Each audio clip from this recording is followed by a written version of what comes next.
Today's presentation is using mixed methods research for culturally relevant program design and evaluation. It's John Hitchcock, and Bonnie Nastasi is unfortunately giving her regrets, although she might try to join us later. Everyone. So I'm looking at the list of participants and I see a few of my friends. Hi to all of you who know me. And you have to forgive me if I sound a little bit different than usual on various conference calls because I'm purposely using my slow voice. I need to do that because when I get excited about something, I can talk quite quickly. In fact, I'm a New Yorker, and it's really easy for me to go through English and, as they say, in a mile a minute. And I try not to do that because I have several international students, and I also work a lot with international visiting scholars. And in my experience, if I try to keep a even pace like this, it's easier to understand what I'm talking about. If I get a bit excited as I go through this presentation, I'll keep an eye on the chat. And if several of you start to say, John, please slow down a little bit, it just means I got ahead of myself, and I'll try to get back into this mode of speaking. So let me also start by apologizing for the fact that Bonnie Nastasi is not going to be able to present to us. It's really unfortunate because I think that she is a world-class scholar and uniquely qualified to talk to you about developing culturally relevant interventions. And I don't use the word uniquely easily. When something is rare, I mean to say that. In terms of this topic area, Bondi is really one of a kind because she helped create several of these models. And in fact, she was my dissertation chair going back to the mid 1990s, where I started to learn about a lot of these materials. So with that, I will try to do the first couple of slides justice and encourage you all to read several of the citations that we provide at the end of this presentation if you're interested. So with that, I'm going to go into the presentation, and here we go. I should be able to share. It's coming up. Here we go. All right. So as noted, our presentation is entitled Using Mixed Methods Research for Culturally Relevant Program Design and Evaluation. We really have three goals that we want to try to get across within less than an hour's time. The first one is I'd like to provide an overview for why accounting for culture can enhance intervention, programming, and development. From there, we're going to describe a model that utilizes mixed methods research for promoting culturally relevant intervention design. And then finally, I will go over an accompanying evaluation model. And at the outset, I'd like to give a pitch for mixed methods in general. I work in an interesting academic space wherein several of my colleagues actually, believe it or not, do not buy into mixed methods. They seem to espouse the paradigm argument, and some colleagues like to argue about the idea that qualitative research methods are inherently superior to quantitative ones, or vice versa. And usually, when this kind of discussion comes up, I like the idea of talking about accounting for culture and accounting for context and using that as a basic justification for why it's worthwhile to understand mixed methods and to use them should your research questions warrant looking into things like context and culture, but also asking quantitatively oriented kinds of questions like, for example, is there a causal inference that we can draw from a particular study?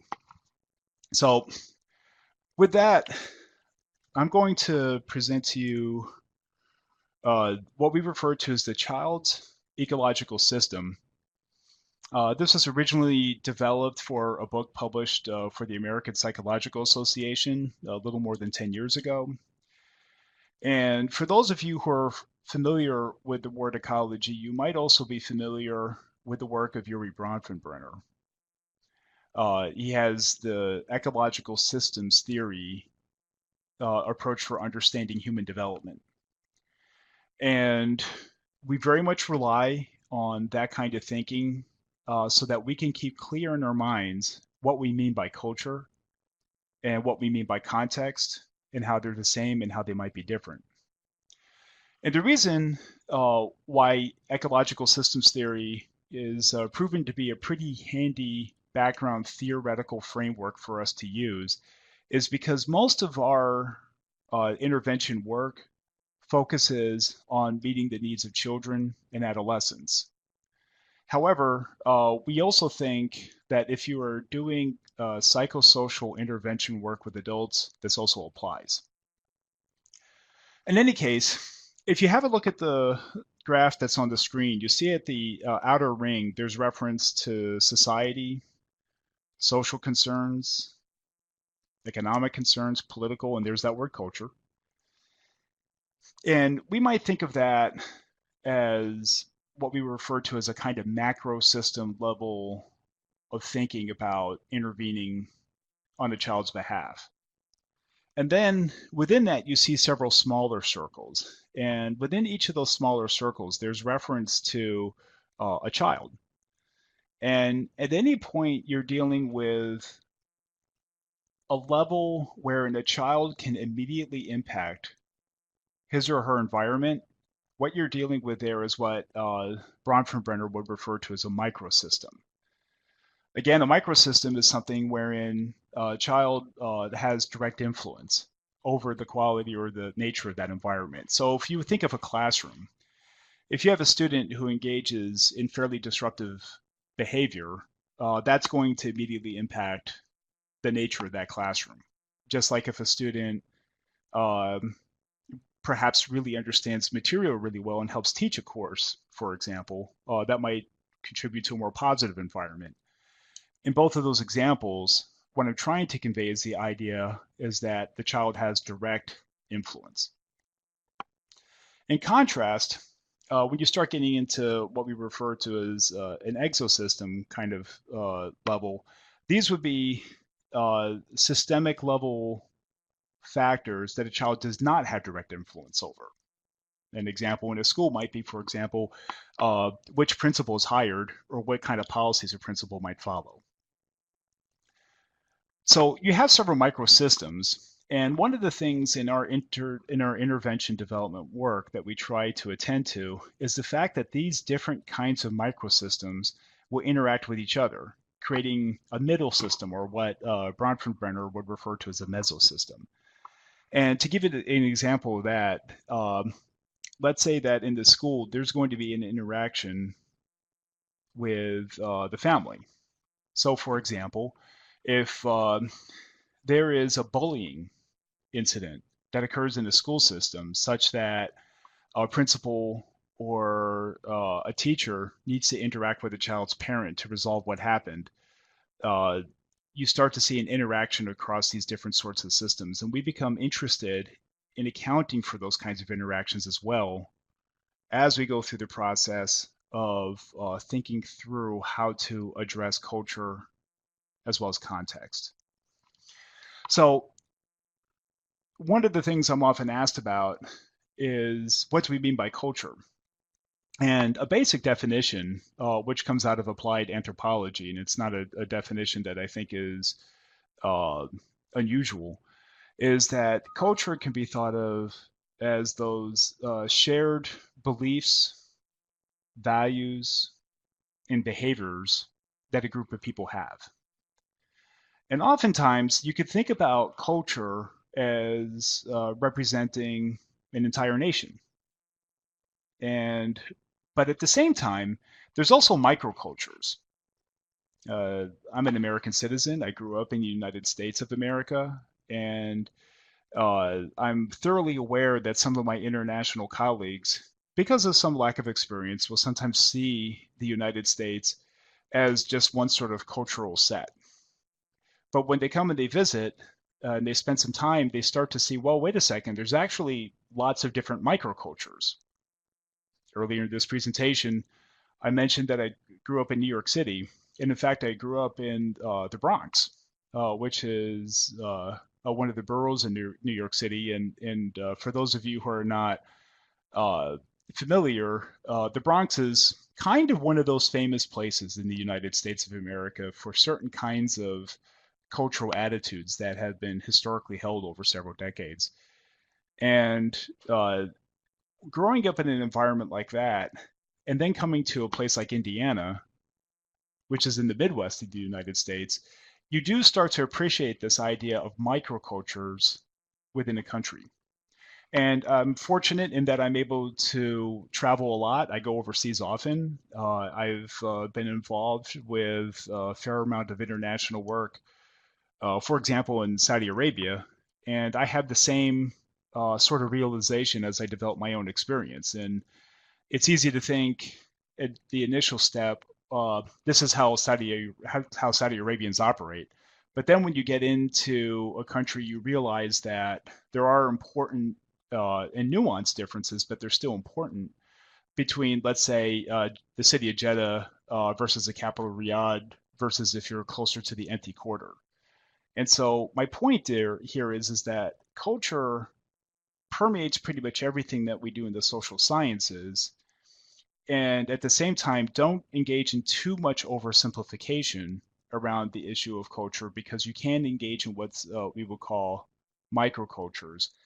And we're interested in accounting for these kinds of issues as we get into the business of developing psychosocial interventions. So what I wanted to do there is just, again, provide an overview for why accounting for culture can help. And before I leave this slide, I'll tell a quick story that's not from my own work, but I think it's a pretty good and quick example for why one cares about these issues. In the United States, there is a group called the Old Order Amish. It's a religious sect, and they have they're somewhat famous in the U.S. They're a group that exists in Pennsylvania and much of the Midwest.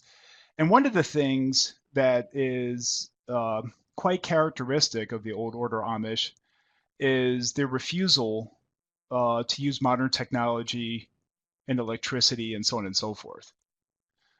And so typically, and I've in Indiana as well as in Ohio have interacted with a few Amish, and they're usually pretty easy to spot because they dress in a very particular way. They don't use cars. They get around on horse-drawn buggies.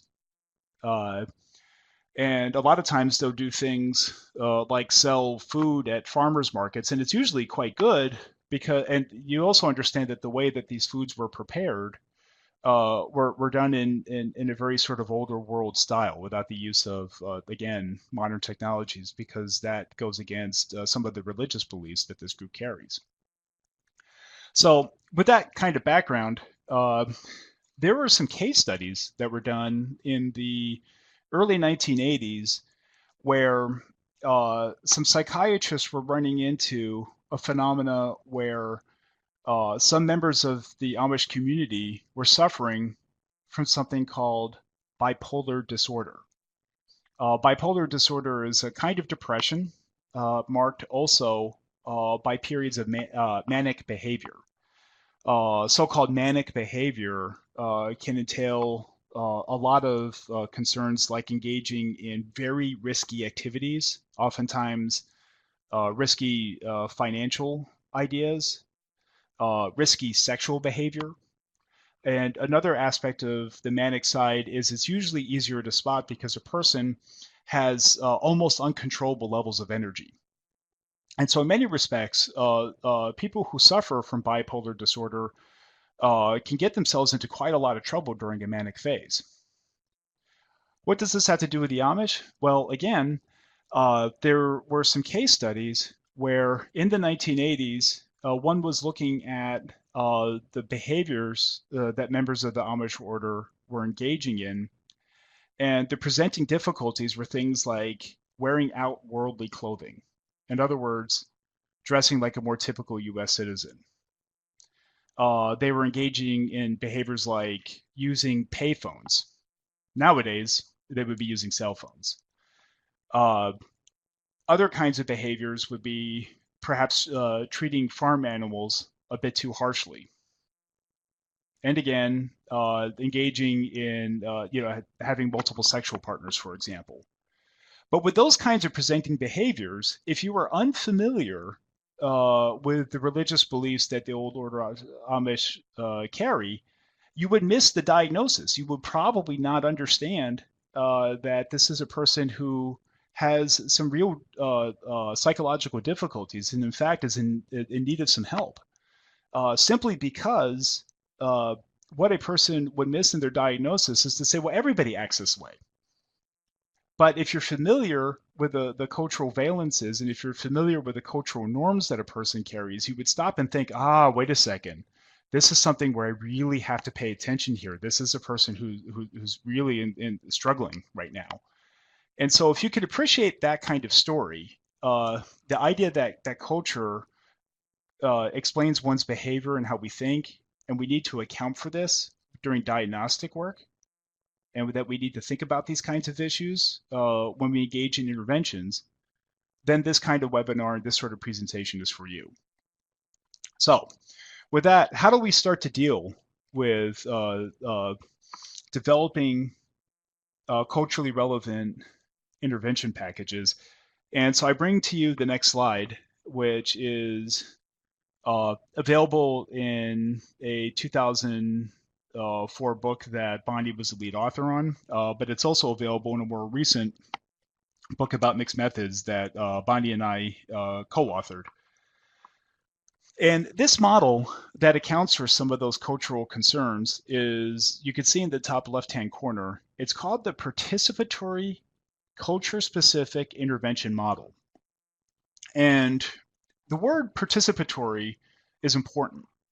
What this means, in essence, is that when working with members of your sample, you think of them as folks who have local expertise and understanding of both the context and the culture in which you are operating.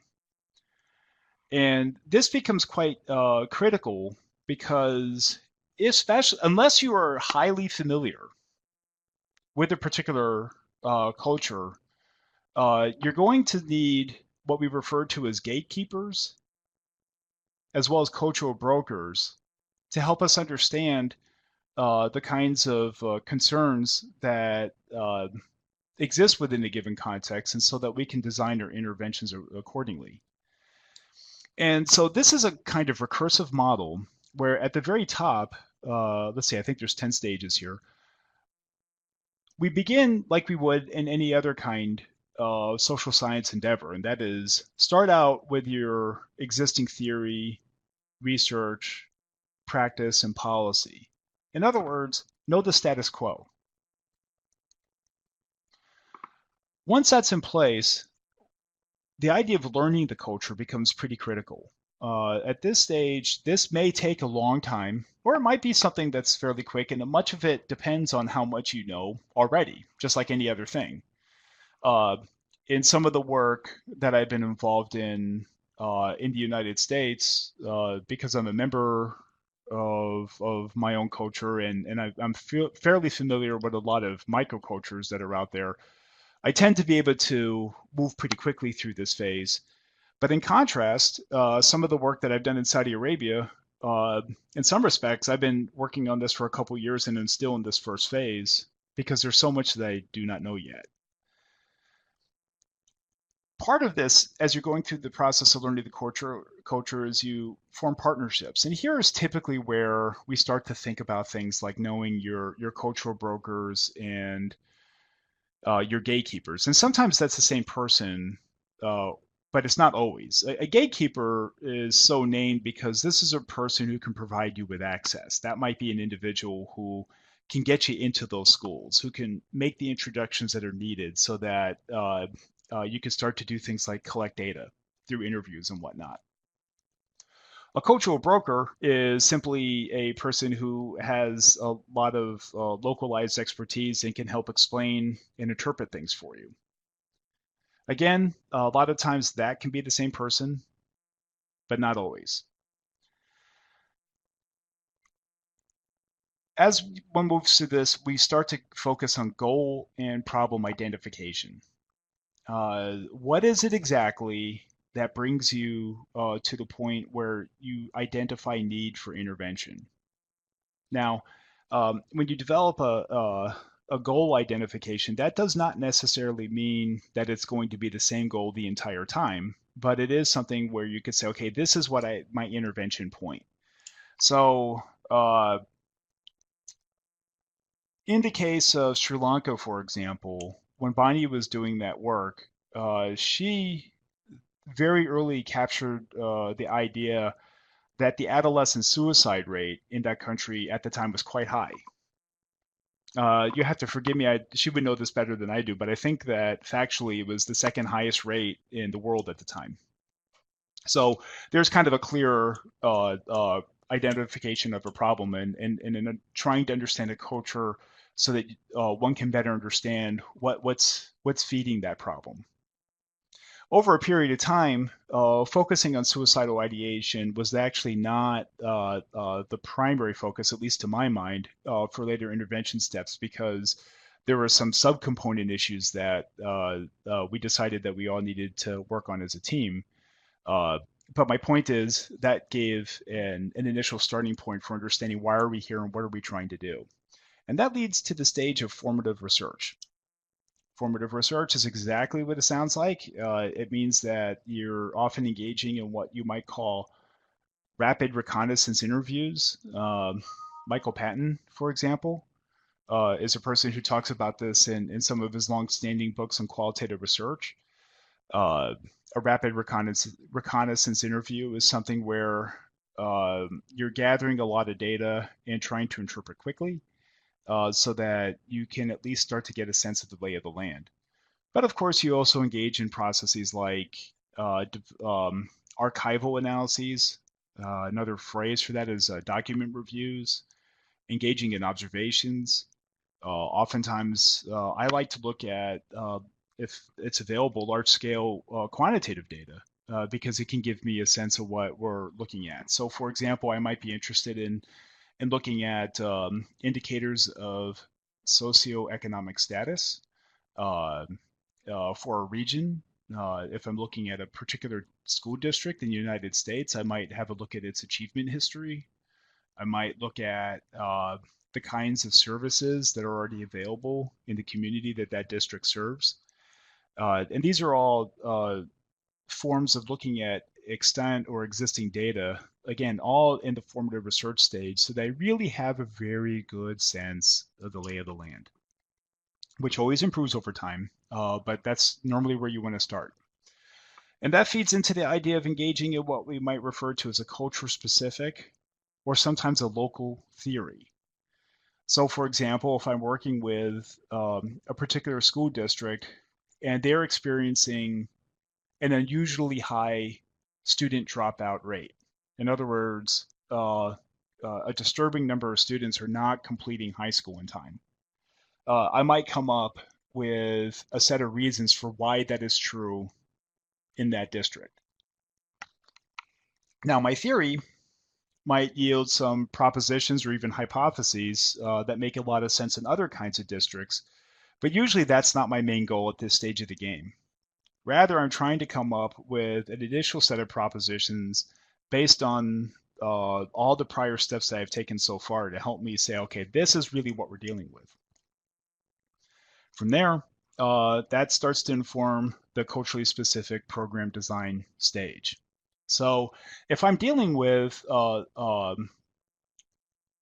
particularly high dropout problem in a district, what I want to try to do is see if I can identify not only the difficulties that that district is having, but I also want to make sure I understand its strengths.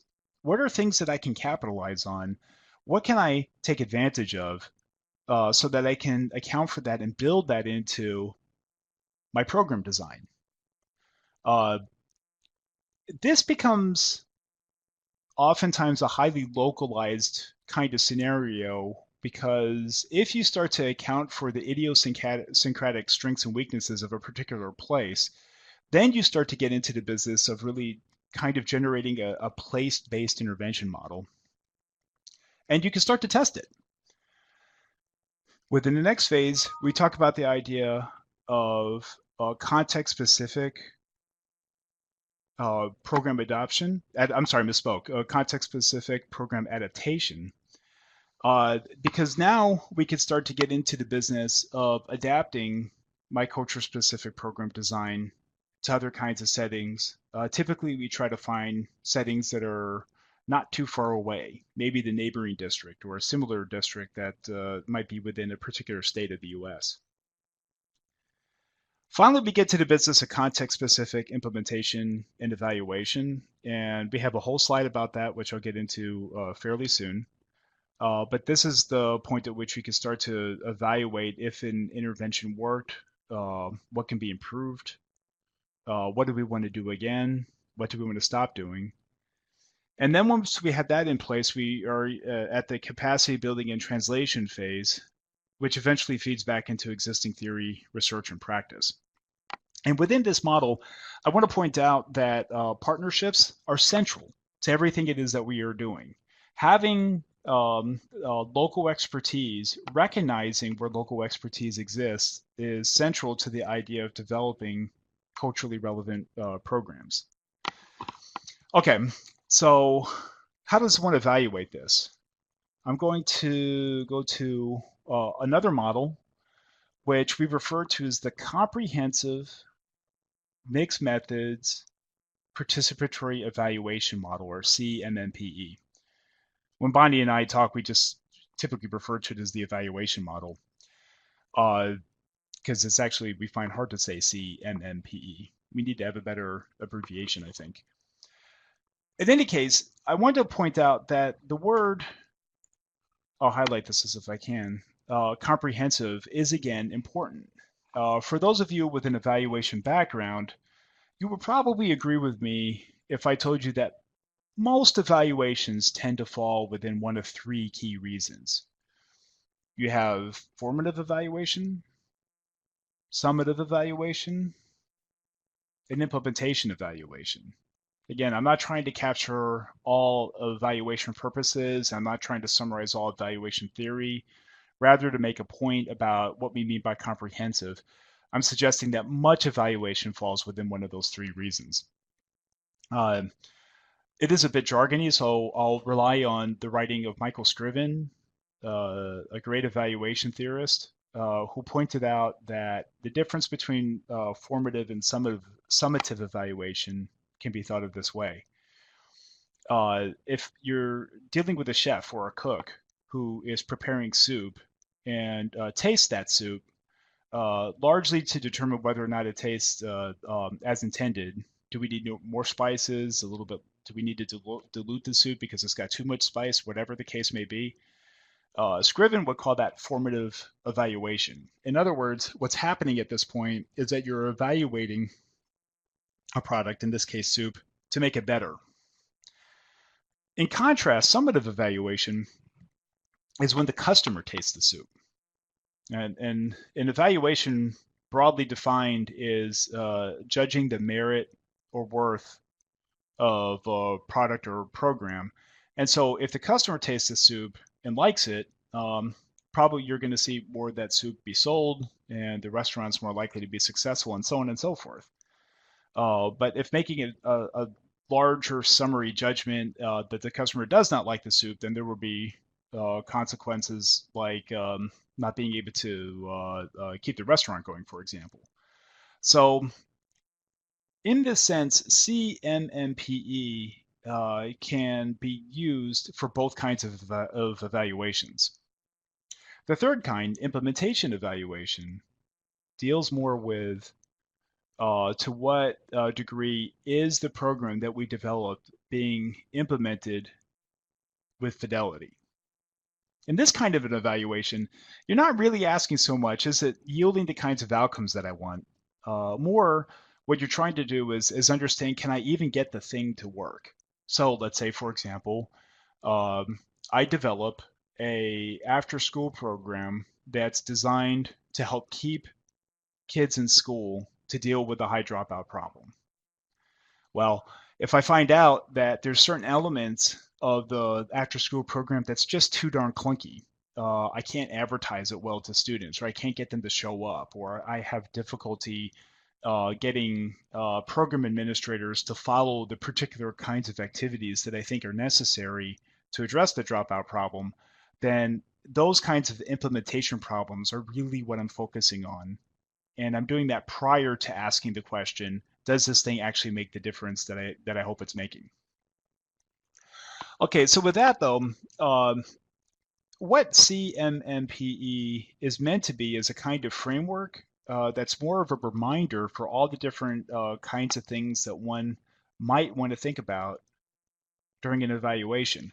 And so within that, we've got, centrally speaking, the word success here. And success is going to be informed by a number of other kinds of constructs, which makes this a multi-dimensional kind of model. And within that, you have acceptability, social validity, sustainability, outcomes, institutionalization, implementer competence, and integrity. Briefly, acceptability gets at the idea that you want to have buy-in when working with your stakeholders.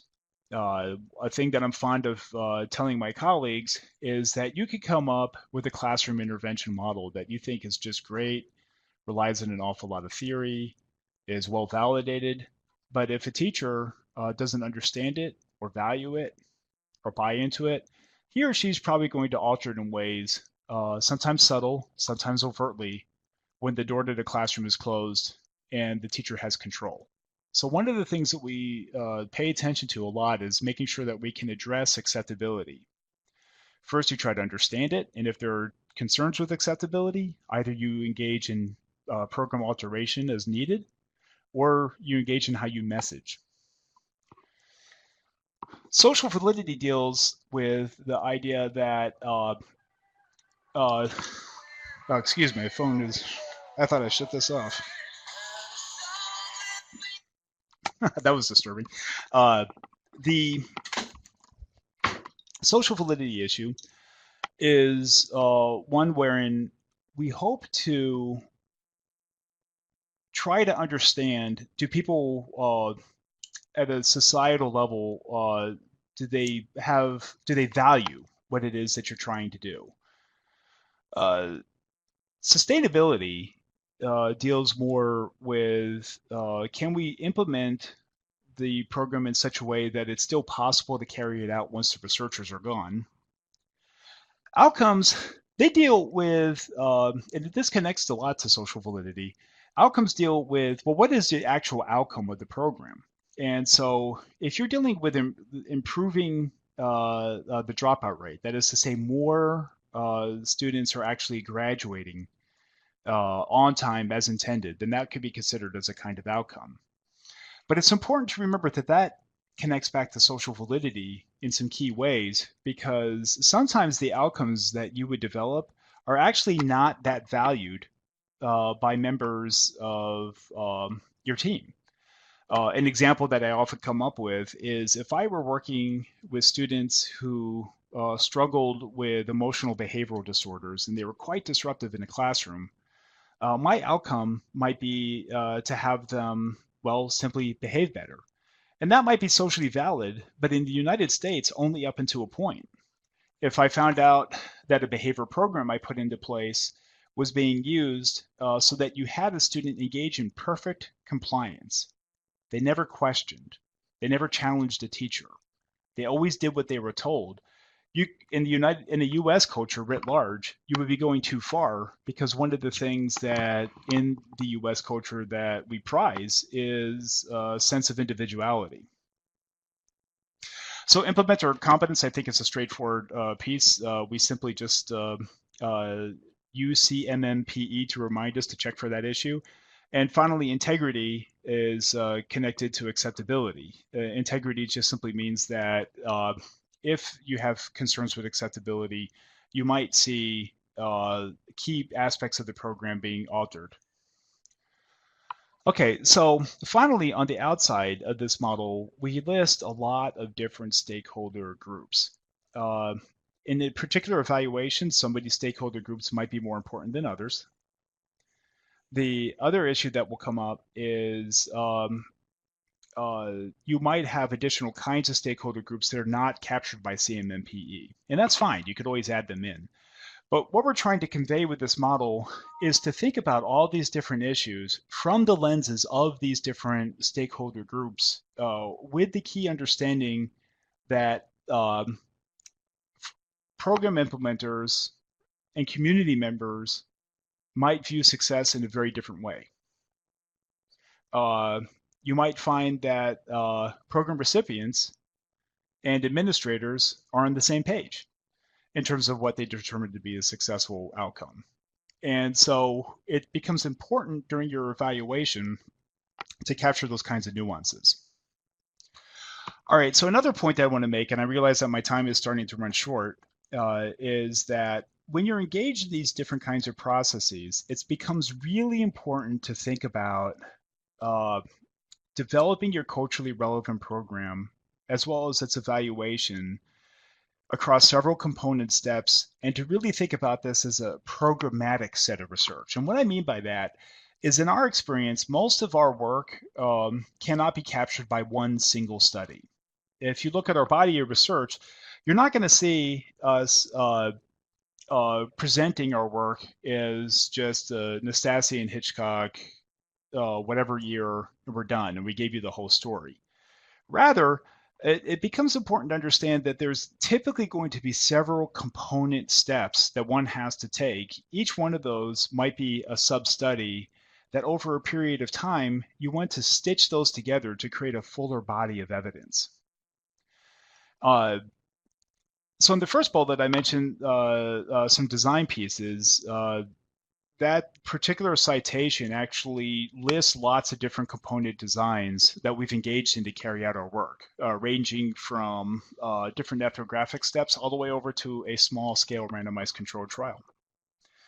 Under data collection, as it turns out that there's several kinds of ways to think about instrument development that is culturally relevant, which is important because a lot of times I see studies where you develop some kind of achievement measure or measure of psychology that was developed and normed in one country, and then it's simply just adapted for use in a separate country. And unfortunately, what can happen is that after the adaptation, people in the new setting don't really understand some of what's being asked about because it's just a culturally inappropriate measure. By the way, I'd like to point out that we're not the only folks who are thinking about this kind of work. I've had the chance to see an unpublished piece by Brown et al. That is going to be forthcoming, where I think that they see this in a similar manner, where there can be real value in engaging in qualitative inquiry and using that information to develop things like survey and instrument items. And others like Tony Onwebuzi and his colleagues have noted the power of using mixed methods to develop quantitative instruments. So again, one of the things that I encourage is, for those of you who are interested in getting into this line of work, think programmatically. You're going to start to see a lot of sub-studies and component studies. And as someone who likes to see this work happen, I encourage you all to think about getting those individual pieces published, because to carry out the PC SIM model with those 10 different phases, it turns out that each one of those phases, at a minimum, could potentially be thought of as a separate study. Okay, so in conclusion, and I'll leave a few minutes for questions, What I wanted to get across to our listeners today is the idea that cultural factors are oftentimes subtle, meaning that many times people don't recognize the issues that could come up, but they're also ubiquitous, meaning that they're everywhere. And so there is merit in accounting for culture during intervention design and evaluation. A key point that I'm not sure if I raised this, I do find that I am a member of the majority culture in the United States. I'm a white male, and I grew up as such in the US. And one of the things I can tell you from my own experience is that oftentimes I have colleagues who would tell me that they don't have a culture. Uh, they'll say things like they don't have an accent. And the issue that you run into, and this is what I mean by culture sometimes being subtle, is that until you experience other cultures, it's a bit like explaining what water is to a fish. I believe Michael Cole, who's a sociologist, came up with that point. The issue at hand is that we wish to problematize this. We want to make sure that culture is both understood and accounted for. Okay. Um, in order to account for culture, we offer a model. Again, it's PCSIM, and it provides an organizing framework for using mixed methods to address culture during intervention design. By organizing framework, what I wish to convey is that really this model isn't, getting back to that Scriven analogy, it's not a recipe. The manifestation of this approach isn't going to be the same from one context to the next. Rather, it's a series of steps that we encourage you all to think about and to use as it makes sense based on what it is that you're trying to do in your area. Probably the one thing, or the two things that I think would stand both the test of time, but also changes in context, is the importance of taking a participatory framework and realizing that there's going to be some multi-steps that are involved here.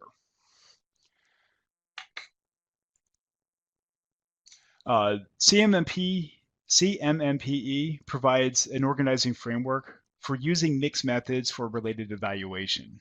I didn't get into all the different kinds of mixed methods designs that could be deployed by this organizing framework, but I can tell you that we have engaged in things like mixed methods case studies, mixed methods randomized controlled trials, mixed methods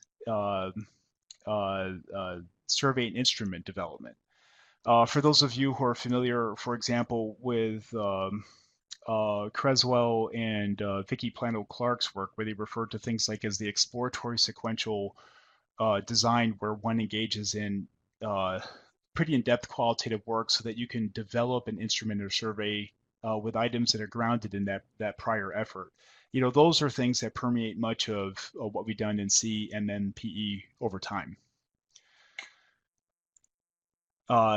Finally, in this last slide, I want to share several references where you can look this information up. If you contact me or Bonnie, we'd be happy to help you get some of these. And I think they're all available except for the work by Dr. Brown. But if you decide that you want to take a look at that, let me know and I will put you all in touch. So with that, it's 10:50. And I promised Yvette that I would leave a few minutes for questions. So I'll stop now and open the floor. Great, thank you very much, John. So if anyone has a question, you can raise your hand or you can just type your question below in the chat and then we'll read them out and you'll get your answer. Maybe they'll get their answer. Maybe, hopefully they'll get their answer.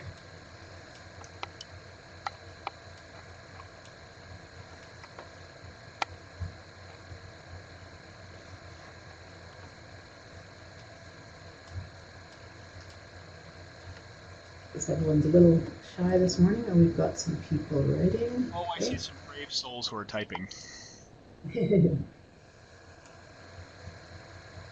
I'd like to encourage the audience to ask me to elaborate on something I may have said already. I'd also feel free to challenge some of the points that I made too. I think that I was pretty expansive and Because I only have an hour, perhaps a little short on detail, so it's perfectly all right to ask me to go over something again.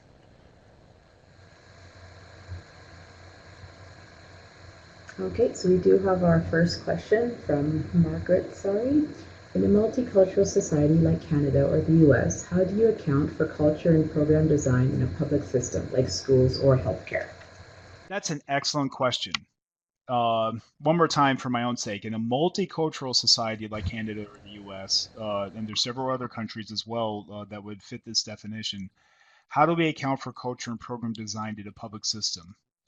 Well, uh, that starts to get back to the issue of what I refer to as microcultures. And if going back to the PCISM model, it's developing a set of uh, intervention approaches that are specifically geared to that microculture and or context. Let's ignore the differences for the moment in order to be able to address a localized problem while also taking advantage of localized resources. So this kind of an approach very much does not follow a one-size-fits-all kind of an approach. Having said that, I've been around this notion of developing evidence-based interventions. I think since the beginning, when we really started talking about this in contemporary education circles and in the school psychology. So going back to the 1990s, there are going to be some interventions that can be adapted fairly easily, and one can skip over several of those initial steps, and that's fine. There are going to, however, be times when you have such a localized set of difficulties that you're going to have to be comfortable developing an intervention package that really is not meant to generalize particularly well to other settings. One other point to raise around this, however, is sometimes my colleagues get a little bit uncomfortable with that idea because they're very interested in understanding that which generalizes to other settings, places, and time. One of the things that I found out doing this kind of work, working with Bonnie, we did a lot of work in Sri Lanka, and I wouldn't recommend using any of the instruments that we developed or the interventions that we created in the United States, or for that matter, any other kind of country. It's geared to Sri Lanka and it works pretty well there. I don't think it would necessarily work particularly well elsewhere. But some of the things that generalize somewhat nicely are principles. We might, for example, I've been able to get a lot of traction in my own scholarship by focusing on the principle that the process for developing these kinds of approaches, it does in fact seem to generalize pretty nicely. That's why we develop things like this model. Another thing that will often generalize quite nicely, for example, is the notion of doing strengths-based work.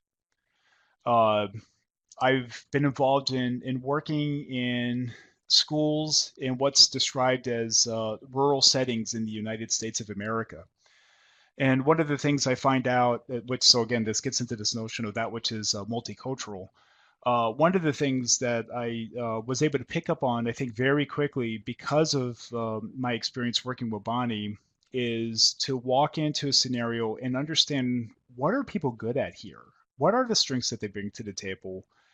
And don't just walk in here assuming that you're a savior. Working with rural schools, a very good way to develop a strong relationship is to first start out by understanding what are they good at? What are the things that we could take advantage of? What do we want to encourage? What do we want to keep doing? Uh, Use that so that you can develop a strengths-based approach, and that way you're not cutting out some competencies that are already locally available before you start to do your intervention work. And I would be surprised if I ever walk into a new setting, or if we're talking about a multicultural society, if I walk into any particular microculture where there isn't already a lot of really good thinking uh, and some previous efforts that can be capitalized upon so that you don't have to start completely from scratch. So to summarize my thinking on this, one accounts for culture in program design in the public system largely by paying attention to these three things. One is take advantage of what is already known in that particular culture. Take advantage of what's already known in the literature, and then feel comfortable with developing culturally relevant or individualized kinds of interventions. And then usually you get the balance or the best of both worlds. So again, I thank you for that question. I think that was pretty useful. We only have a couple more minutes. Are there other questions that might try to get in? Or that I might be able to address before we close up shop? Ah, okay. I got a great response. Thank you. Again, thank you for saying that. That was, I think, a really excellent opportunity to summarize a lot of points that we were trying to raise.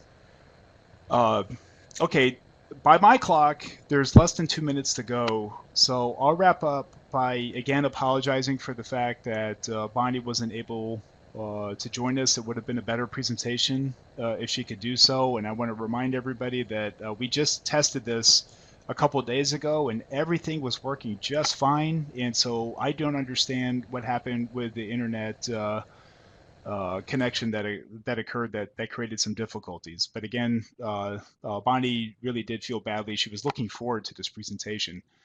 And when she listens to the recording, I hope she'll agree I did it some justice.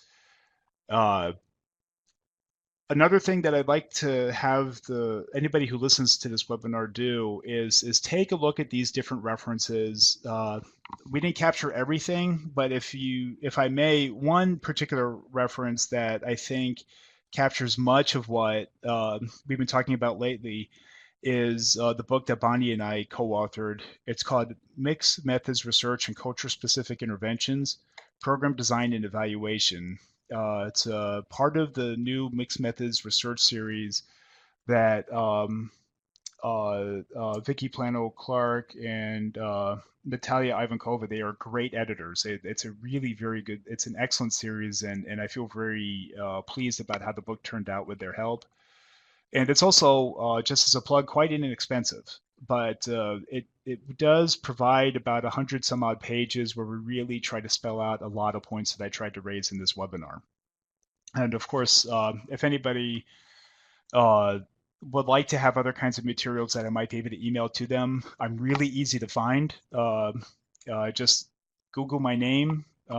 It's John Hitchcock, Indiana University, and it'll take you right to my email.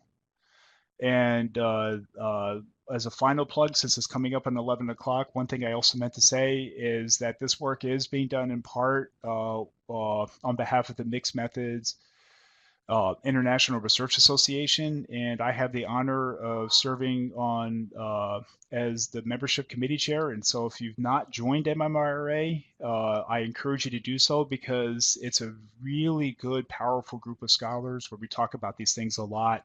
And we are always welcoming new folks in to learn more about mixed methods research. So with that, I think I'm done. Yvette, do you want to close up? Great. Thank you very much, John, for that wonderful presentation. Thank you, everyone, for coming. We do appreciate you supporting the Mixed Methods webinar series that's put on by International Institute for Qualitative Methodology and the Mixed Methods International Research Association. Next month, on October 10th at 1 o'clock p.m. Mountain Standard Time, we'll be having Elizabeth Creamer, and she'll be speaking on illustrating the purposes for using mixed methods research approaches. So the registration link will be up on the IIQM website shortly, so you can all go there, and hopefully we'll see you all next month. Take care and have a great day. All right. Thank you all for your time, and do listen to what Elizabeth has to say. It's she's doing some very cool work. Great. Thanks, John. Thanks. Okay, I'm going to sign off unless you need me for anything.